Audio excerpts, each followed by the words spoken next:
Praise the lord. మన ప్రభు అయిన యేసుక్రీస్తు పరిశుద్ధమైనటువంటి నామంలో ఈ ఉదయకాలపు కృపావార్తను వింటున్నటువంటి మీ అందరికీ దేవుని పేరట వందనాలు చెల్లిస్తూ ఉన్నాను. అందరు బాగున్నారా? మరి పూట ప్రభు మనకిచ్చినటువంటి వాక్యాన్ని మనము పరిశుద్ధ గ్రంథంలో చదువుకుందాం. యెషయా గ్రంథము 28వ అధ్యాయము 16వ వాక్యాన్ని మనం చదువుదాం. యెషయా గ్రంథము 28వ అధ్యాయము 16వ వాక్యాన్ని మనము చదువుకుందాం. ప్రభువగు యెహోవా ఈలాగున సెలవిచ్చుచున్నాడు, సియోనులో పునాదిగా రాతిని వేసిన వాడుని నేనే, అది పరిశోధింపబడిన రాయి, అమూల్యమైన తలరాయి, బహు స్థిరమైన పునాది అయిన మూలరాయి అయి ఉన్నది. విశ్వసించువాడు కలవరపడడు. హల్లెలూయా. నా దేవుని బిడ్డలారా, గమనించండి, ఇక్కడ రాయబడినటువంటి ఈ వచనములో ఆఖరి మాట ఏమిటనంటే విశ్వసించువాడు కలవరపడడు అని ఇక్కడ రాయబడి ఉంది. నిజమేనా దేవుని బిడ్డలారా? దేవుని యొక్క వాక్యం అంటుంది విశ్వసించువాడు. ఆలోచించండి, మరి ఎవరి మీద విశ్వాసం అని అంటే మన ప్రభువును, మన రక్షకుడైన యేసుక్రీస్తు మీద మనకు ఉండవలసినటువంటి విశ్వాసం ఎటువంటిది అని అంటే అమూల్యమైన విశ్వాసం అండి. హల్లెలూయా.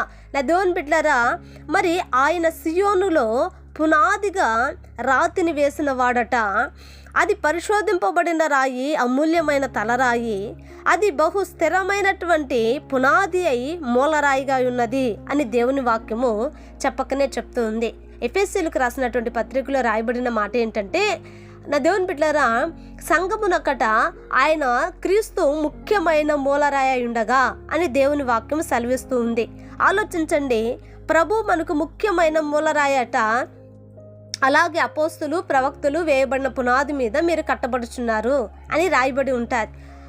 చూడండి, ఈ రోజున ప్రభు మీద మనము కట్టబడితే, ప్రభు మనకు పునాదిగా ఉంటే, మన కుటుంబానికి, మన సంఘానికి, మన జీవితానికి ప్రభు ఒక పునాదిగా, నా దేవుని బిడ్డలారా, ఆయన మీద మనము కట్టబడితే, ఆయన మీద మన బ్రతుకును మనము మార్చుకోగలిగితే, ఆయన విధులు, ఆయన ఆచారాలు, నా దేవుని బిడ్డలారా, ఆయన యొక్క ఆజ్ఞల ప్రకారముగా మనము నడవగలిగితే, ఆలోచించండి, మన జీవితంలో మరి మనము కదల్చబడమండి.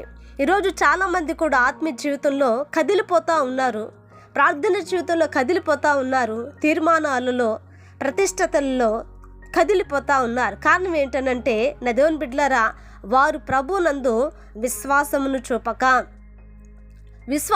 చూపక చాలామంది ఏమైపోతున్నారంటే కదిలిపోతున్నారు. కానీ ఇక్కడ రాయబడిన మాట ఏంటంటే విశ్వసించువాడట ఎన్నడూ కూడా కలవరపడడట. దేవునికి మహిమ కలుగునుగాక. చూడండి, కలవరపడడు. ఎందుకనంటే వారితో వారి ప్రభు ఉన్నాడు కనుక, వారితో వారి దేవుడు నడుస్తున్నాడు కనుక ఆ కుటుంబము కట్టబడుతుంది, వాళ్ళ పిల్లలు మార్చబడతారు, మంచి భవిష్యత్తు కలిగి మంచి స్థానములో వారు నిలవబడతారు. కారణం ఏంటంటే ప్రభు వారిని దర్శించి వాళ్ళని పట్టుకొని ఉన్నాడు కనుక వాళ్ళు కలవరపడడు. కనుక నా దేవుని బిడ్డలారా, ఈరోజు అనేకమైనటువంటి కలవరాల చేత భయపడిపోతున్నావా? ఏం జరుగుద్దో, ఏమవుతుందో, ఎలా ఉంటుందో, ఏంటి నా పరిస్థితి, ఇటువంటి కలవరాల మధ్య ఉంటున్నావా? ఈ కలవరాలన్నిటిని కొట్టివేసి ప్రభు వైపు చూడు, ప్రభుని ఆరాధించు, ఆయనకు సమీపముగా ఉండు. నా దేవుణ్ణి నమ్మినటువంటి వారు ఎన్నడూ కూడా ఒమ్ము చేయబడినట్లుగా చరిత్ర లేదండి. కనుక ఆయన యందు పూర్తి విశ్వాసముతో నా ప్రభు నాకున్నాడు, నా దేవుడు నా పక్షముగా ఉన్నాడు అని మనం ఒక విశ్వాసముతో ఉన్నప్పుడు ఆ విశ్వాసము మనల్ని ఎంతో గొప్ప చేస్తుంది. హల్లెలూయా. ప్రార్థన చేద్దామండి. మహాపరిశుద్ధుడు అయిన మా తండ్రి, కృపగలిగిన దేవానికి వందనాలు. ఇదిగోనైనా ఈ ఉదయకాలమందు నా ప్రభా మీరు మాతో మాట్లాడినందుకే స్తోత్రాలు. విశ్వసించువాడు కలవరపడడు అని అయ్యా మీరు సెలవిచ్చి ఉన్నారు ప్రభా. నిజమేనైనా ఇదిగో నీ బిడ్డలను నా తండ్రి, నా ప్రభా మీరు దర్శించండి. నీ యందు పూర్తి విశ్వాసముతో నా ప్రభా వారు ప్రార్థిస్తుండగా, అడుగుతుండగా, మొరపెడుతుండగా దేవా నువ్వు కనికరించండి నాయన, కృప చూపండి నాయన. ఇంకను కూడా నా ప్రభా వారి జీవితాలలో, వారి కుటుంబాలలో గొప్ప కార్యాలు చేయమని, ప్రతి కలవరాలు దుష్టుడు కలగజేస్తున్నటువంటి నాయన కలవరాలన్నీ యేసు నామములో కొట్టివేసి నెమ్మది సమాధానం దయచేయమని యేసు నామమున అడిగి వేడుకొంచున్నాము తండ్రి. ఆమేన్. Praise the Lord. దేవుని కృప మీకు తోడై ఉండును కాక.